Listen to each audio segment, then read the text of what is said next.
Hello, so welcome to you. And today I'm going to talk about making friends with your mind. And I think this is an important topic because many of us are not very friendly with our minds.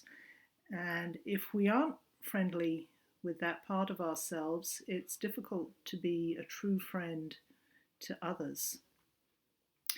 And I'd like to start by reading a poem about three aspects of friendship: being a friend, seeing others as friends, and perhaps most importantly, making friends with our minds. And this poem was written about 2600 years ago by one of the first Buddhist nuns, and it's called Friend. Full of trust, you left home and soon learnt to walk the path, making yourself a friend to everyone and making everyone a friend. When the whole world is your friend, fear will find no place to call home. And when you make your mind your friend, you'll know what trust really means. Listen, I have followed the path of friendship to its end, and I can say with absolute certainty, it will lead you home. So, Friend, by one of the first Buddhist nuns. And I think we can think of the Buddhist path in a way as the path of friendship. Friendship towards others and, of course, friendship towards ourselves. When I was growing up, I didn't have a lot of friends. I was very shy and withdrawn. And it didn't help that I was an only child and that we moved a lot. In fact, by the time I was 15, we'd moved house 7 times. And I don't think I really knew how to make friends, and I probably wasn't a very friendly person. And similarly, I don't think I was very friendly towards my own mind. I judged myself a lot, for instance. I criticized myself a lot, and I blamed myself for things that really weren't my fault. I didn't have a positive or loving relationship with my mind. And as a result, for most of my childhood, I felt quite lonely and isolated. But eventually, as I grew up, I began to understand the value of friendship, of having friends, of being a friend to others, and of course, being a friend to myself. Therapy helped a lot, and so did meditation. And now I feel blessed to have some very long-term friendships in my life as well as newer ones. And in truth, it seems to me that friendship is one of the greatest sources of happiness in this life. But of course, making friends isn't always easy. And one of the people that I see for individual mindfulness meditation mentoring has struggled a lot with making friends, and I'm going to call her Liz. Liz used to have some friends that she hung out with and that she was fond of, but for the last couple of years since the COVID epidemic, she hasn't seen them very much, and not surprisingly, she began to feel quite lonely. She tried to stay in touch, but it was difficult, and gradually she found herself feeling more and more isolated. And although our sessions together were primarily focused on her meditation practice, it was really clear to me that she could do with some more friends, people who shared her interest in meditation. And it also was clear to me that she could make friends with her own mind in a better way. Because I haven't been a good friend to myself or to others in the past, on a whim I decided to Google on the web how to make friends. I thought it might be fun to see what came up and see if anything might apply to Liz and her situation. And so in the remainder of this talk, I'm going to tell you what I found on my web search, because with some minor modifications, I think what I found is really very relevant to how we can make friends with our minds, not just with other people. And first of all, most websites say that to make friends with others, it's important to be friendly yourself. And at first I thought, duh, that's obvious. But it's easy to appear unfriendly to others or just not interested in other people. The advice went a bit further and suggested that in order to be perceived as friendly, to be seen as friendly by other people, we really need to exemplify the qualities of friendship, including being a good listener, being kind to others, being compassionate, being honest with other people, and so on.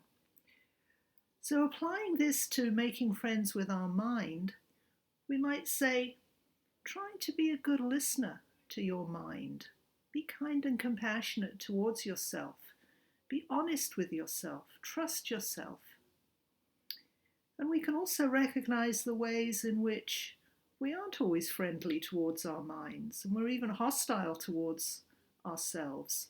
For example, when we blame or judge or criticize ourselves. Now, I think this is good advice from the web. So the question is, can we listen to our minds? Can we pay attention and listen to those deep intuitive currents inside ourselves and not get lost in superficial thoughts and emotions? Another thing that most of the websites on how to make friends suggested was that if you want to make friends, then it's helpful to reach out and take the initiative with other people. And this makes sense to me. So to adapt this to making friends with our minds, we might say that it's helpful to reach out to our minds and see how they're doing. The poet Rumi said a long time ago, "Do you pay regular visits to yourself?" In other words, do you check in and see how you're doing every now and then? See how you're getting along. So we can make it a habit to check in on our minds. And an obvious time to do this, I think, is during meditation.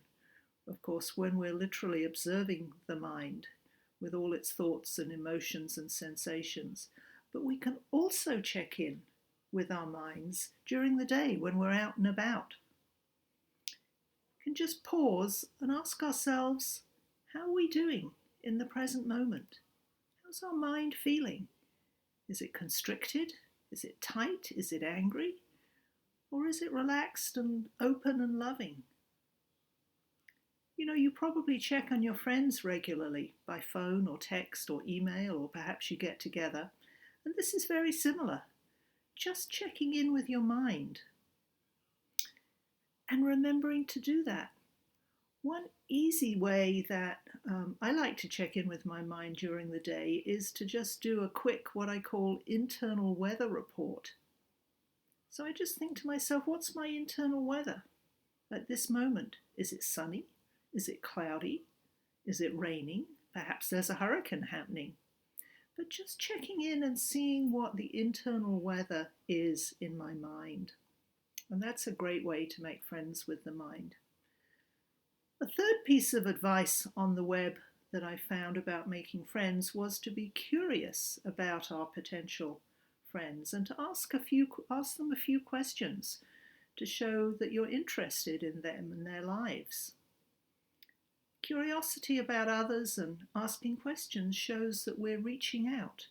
We're extending ourselves towards others. It's an invitation into relationship that goes further than simply noticing or being aware of the other. Being curious about them and asking questions is much deeper and much more personal. So applying this principle to making friends with our minds, we might get curious and invite our minds into a closer relationship by asking them a few questions.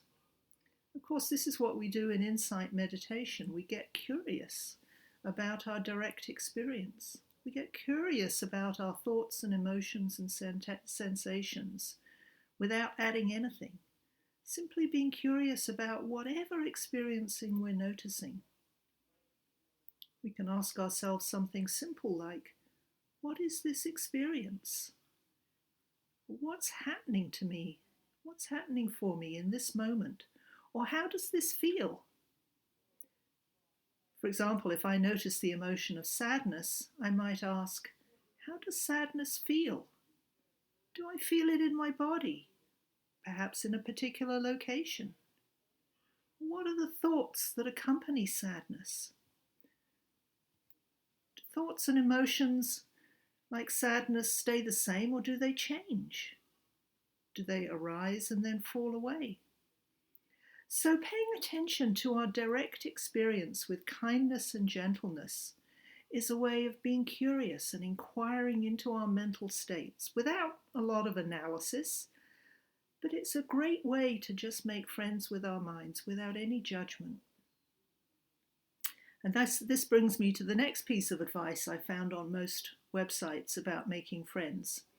And they said, if you want to make friends, don't judge other people or offer unsolicited advice to them.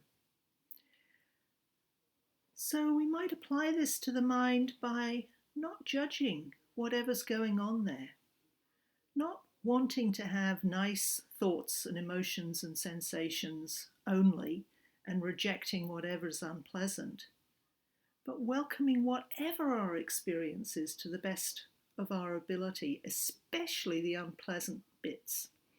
There's a wonderful poem by Rumi called The Guest House that's about welcoming all our experience, especially those mind states that we don't like. And it's called The Guest House, and I'm going to read it now. So this is Rumi's The Guest House. This, being human, is a guest house. Every morning a new arrival, a joy, a depression, a meanness. Some momentary awareness comes as an unexpected visitor. Welcome and entertain them all, even if they're a crowd of sorrows who violently sweep your house empty of its furniture. Still, treat each guest honourably. He may be clearing you out for some new delight. The dark thought, the shame, the malice. Meet them at the door, laughing, and invite them in. Be grateful for whoever comes, because each has been sent as a guide from beyond. The Guest House by Rumi. So welcoming all our experiences, especially the meanness, the depression, the sadness, those bits of our experience that maybe we don't like. And this is a great way to make friends with the mind and to do it, to welcome it as best we can. So another piece of advice that was on many of the websites about making friends was look for the other person's qualities and give them compliments. And I don't know about you, but this makes good sense to me because everyone likes it when others notice what they're good at and appreciate it. So how might we do that, apply that to our minds? I think we can identify our own qualities and strengths. We can identify what we're good at, what we excel at. And I know this can be hard to do, especially if there's a belief that we're somehow inadequate or not good enough, what Tara Brach calls the trance of unworthiness in her book Radical Acceptance. But we can try anyway. So what are you good at? Making bread, gardening, planning, making things, cooking. You could make a list of the things that you're good at. And if you really can't think of anything that you're good at, ask your friends and family what they think you're good at. So, reminding ourselves of our positive qualities and strengths is a great way to make friends with our minds because it affirms our skills and capacities. It makes us feel good and it says, I'm valuable and I have something to offer others. So listing and being aware of our strengths and capacities is a great way to make friends with our minds. Excuse me. A final piece of advice on how to make friends that I found on the web was show up for your friends in good times and bad. Maybe you've had the experience of having a fair weather friend, someone who wants to hang out with you only when things are going well for you. And then as soon as your life gets difficult or you feel down or depressed, they abandon you and they're nowhere to be found. So the same thing can apply to our minds. When life gets tough, when things don't go the way we want to, when we get sad or down, when we think we failed or are in some way bad, we can still be friends with our minds, still be friends with ourselves. In fact, it's in these times, these difficult times, when we need to be a friend to ourselves the most.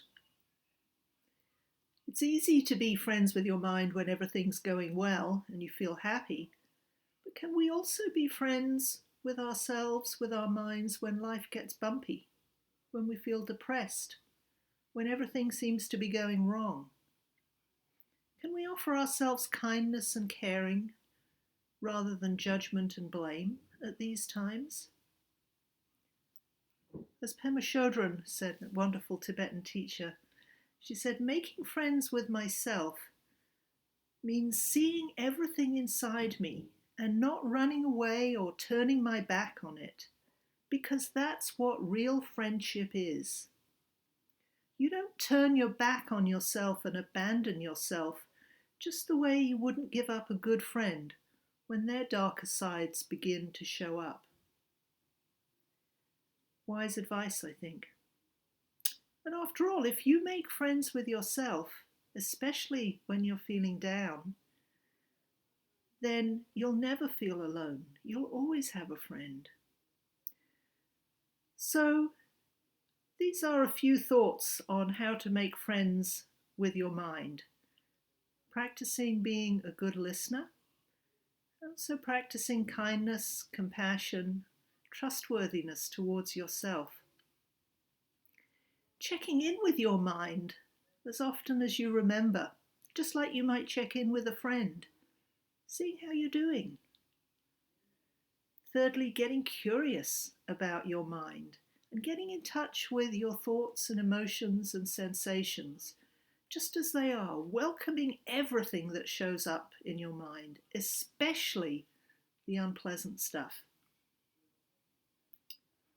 Identifying and savoring what you're good at, recognizing and appreciating your own gifts and talents as a way of affirming yourself. And finally, being a friend to your mind at all times, especially when life isn't going your way. Being a friend to yourself no matter what. And as for my client Liz, I'm happy to report that she's doing much better now. She's really becoming a better friend to herself and, surprise, surprise, she's also making friends in a new meditation group that she's joined. So I hope that there's something in this talk that's been helpful to you about making friends with your mind. Thank you.